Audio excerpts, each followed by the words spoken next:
अस्सलाम वालेकुम नाज़रीन, मैं हूं आसिम खान और आप देख रहे हैं BBN चैनल। आइए देखते हैं आज की टॉप 10 न्यूज़।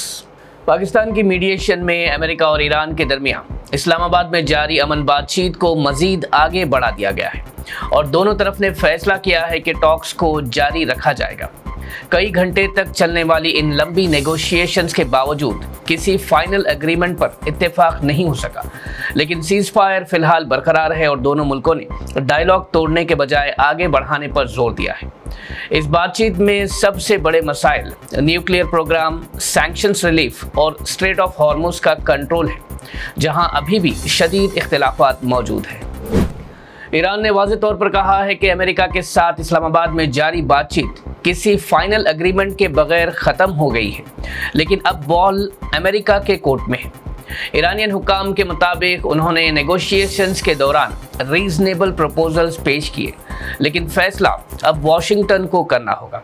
रिपोर्ट्स के मुताबिक ये बातचीत करीब 24 से 25 घंटे तक जारी रही, जो हाल ही की सबसे लंबी नेगोशिएशंस में से एक है। ईरान ने कहा कि वो किसी जल्दी में नहीं है और अगले राउंड्स के लिए कोई फाइनल टाइमलाइन तय नहीं की गई है। साथ ही स्ट्रेट ऑफ हॉर्मुज और दूसरे स्ट्रैटेजिक मसाइल पर उनका मौक़िफ़ तब तक बरकरार रहेगा जब तक कोई मुनासिब और कबूल एग्रीमेंट सामने नहीं आता। अमेरिकी सदर डोनाल्ड ट्रंप को ईरान के साथ जंग के तनाजुर में सबसे बड़ा नुकसान उठाने वाला करार दिया जा रहा है, जहां एनालिस्ट का कहना है कि सीज फायर टॉक्स ने उनकी वॉर स्ट्रैटेजी की कमजोरी को बेनकाब कर दिया है और उनके बुनियादी मकासद पूरे नहीं हो सके। रिपोर्ट्स के मुताबिक इस जंग के नतीजे में न सिर्फ अमेरिका अपने स्ट्रैटेजिक गोल्स हासिल नहीं कर सका, बल्कि ग्लोबल लेवल पर भी उसकी पोजीशन काफ़ी कमज़ोर हुई है, जबकि ईरान अपनी रेजिस्टेंस बरकरार रखने में काफ़ी हद तक कामयाब रहा।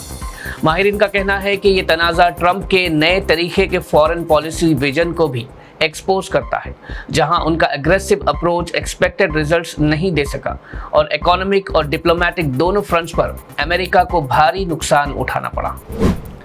इजरायली वज़ीर आज़म बेंयामिन नेतन्याहू ने लेबनान के साथ लंबे अरसे के अमन के लिए अग्रीमेंट करने की बात की है, लेकिन इसके लिए उन्होंने शर्त रखी है कि हिजबुल्लाह को डिसआर्म किया जाए। रिपोर्ट्स के मुताबिक इजराइल डायरेक्ट टॉक्स के लिए तैयार है, जबकि लेबनान की तरफ से भी राब्ता किया गया है। ये डेवलपमेंट्स उस वक्त सामने आई है जब दोनों मुल्कों के दरमियान टेंशन और हमले जारी है और हालात अभी भी नाजुक बने हुए हैं। फिलहाल इस पीस एग्रीमेंट में हिजबुल्लाह का मसला सबसे बड़ी रुकावट बना हुआ है। वेस्ट बंगाल की वज़ीर आला ममता बनर्जी ने शदीद बयान देते हुए SIR यानी स्पेशल इंटेंसिव रिवीजन को मुल्क का हाल ही के दौर का सबसे बड़ा स्कैम करार दिया है और बीजेपी पर इल्ज़ाम लगाया कि वो इलेक्शन से पहले वोटर्स को मुतासिर करने और प्रोसेस को मैनिपुलेट करने की कोशिश कर रही है। उन्होंने रैली के दौरान अवाम को होशियार रहने की हिदायत दी और कहा कि इलेक्शन सिस्टम को नुकसान पहुंचाने की साजिश हो रही है। साथ ही ये भी दावा किया कि अगर बीजेपी पावर में आती है तो लोगों से बुनियादी हुकूक छीन लिए जाएंगे। स्पेशल इंटेंसिव रिवीजन यानी SIR के सेकेंड फेज के ख़त्म होने के बाद वोटर लिस्ट में बड़ी तब्दीली सामने आई है, जहां 12 रियासतों और यूनियन टेरिटरीज में करीब 5 करोड़ 18 लाख नाम हटा दिए गए, जो टोटल वोटर्स का तकरीबन 10% बनता है। जबकि इस प्रोसेस के दौरान करीब 2 करोड़ नए वोटर्स को भी इस लिस्ट में शामिल किया गया है। PTI की रिपोर्ट के मुताबिक इलेक्शन कमीशन ने ये कदम डुप्लीकेट एंट्रीज, शिफ्ट हो चुके या इंतकाल कर चुके लोगों के नाम हटाने के लिए उठाया है, लेकिन इतनी बड़ी तादाद में डिलीशंस के बाद सियासी तनकीद भी बढ़ गई है। अपोजिशन पार्टीज ने इल्ज़ाम लगाया कि कुछ खास तबकों को इसके ज़रिए निशाना बनाया गया है। Legendary playback singer Asha Bhosle का 92 साल की उम्र में इंतकाल हो गया है, जिससे पूरी म्यूज़िक और फिल्म इंडस्ट्री में गम की लहर दौड़ गई।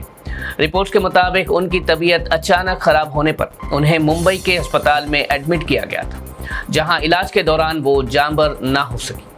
उनकी मौत की वजह चेस्ट इन्फेक्शन और मल्टी ऑर्गन फेलर बताई जा रही है।